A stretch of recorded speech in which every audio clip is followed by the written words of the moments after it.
আমরা আমাদের শিক্ষা ব্যবস্থায় সবসময় একটি টার্গেট পেয়ে এসেছি, সেটা হচ্ছে ফার্স্ট হতে হবে। এবং ফার্স্ট হওয়ার এই ইঁদুর দৌড়ে পৌঁছে আমরা সবাই এতই কম্পিটিটিভ হয়ে যাই যে সবাই সেলফিশ মানুষ হয়ে যায়।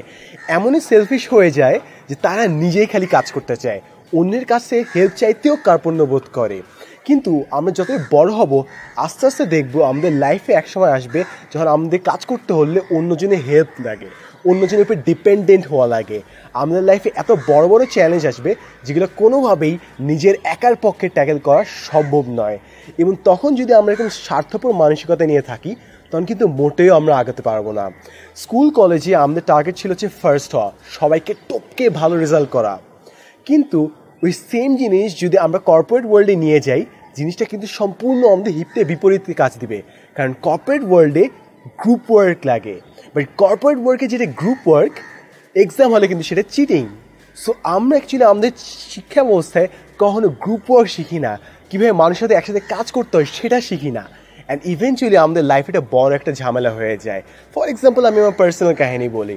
আমি সবসময় চেষ্টা করি কোনো একটা কাজ যত দ্রুত সম্ভব যত ভালোভাবে করা যায়, কিন্তু যখনই একটা কাজ অনেকজন মিলে করি তখন একটু স্লো হয়ে যায় স্পিডটা, একটু গল্প হয়, একটু আড্ডা হয়, একটু ফোকাস অন্যদিকে চলে যায়।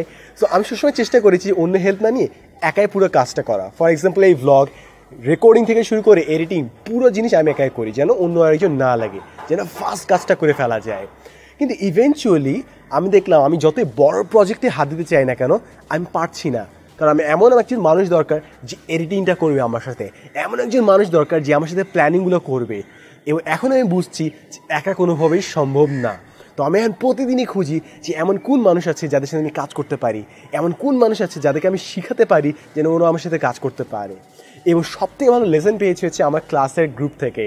আমার ক্লাসে এই 2 বছর যে ইউনিভার্সিটি পড়েছি, বিভিন্ন গ্রুপ অ্যাসাইনমেন্ট করতে হয়, কখনো কোনো ফিক্সড গ্রুপ ছিল না। বাট রিসেন্টলি থার্ড ইয়ার উঠে এত বেশ ভালো গ্রুপ হয়েছে এবং আমরা সবাই জানি কার কী উইকনেস, এবং যখনই কোনো অ্যাসাইনমেন্ট দেয় আমরা সবাই নিজেদের মধ্যে ভাগ করে নেই এবং সবাই অনেক চিল্ড থাকতে পারে, অনেক কেয়ারফ্রি থাকতে পারি, কারণ আমরা জানি একজন আরেকজনের কাজটা করে হেল্প করে ফেলতে পারবো। So it is very important আমাদের মাথায় রাখা যে কোনো কাজ যখন আমরা বড় কিছু করতে যাচ্ছি অন্যের হেল্প চাইতেই হবে। এই জন্যই নিউটন সাহেব বলেছিলেন যে আজকে যে আমি এত উপরে আছি তার একটি কারণ হচ্ছে আমি জায়ান্টদের পিঠে দাঁড়িয়ে আছি। অর্থাৎ তিনি সেই অবস্থায় এই জন্যই গিয়েছেন কারণ তিনি অন্য মানুষের সাহায্য পেয়েছিলেন এবং অন্য মানুষদের রিসার্চ পেয়েছিলেন, যেগুলোর উপর ভর করে তিনি নিজেকে আরও উপরে নিয়ে যেতে গিয়েছিলেন। এবং আমাদের সবসময় মনে রাখা উচিত যে পাখি কিন্তু তার নিজের ডানায় ভর করে সব থেকে বেশি উপরে উঠতে পারে না।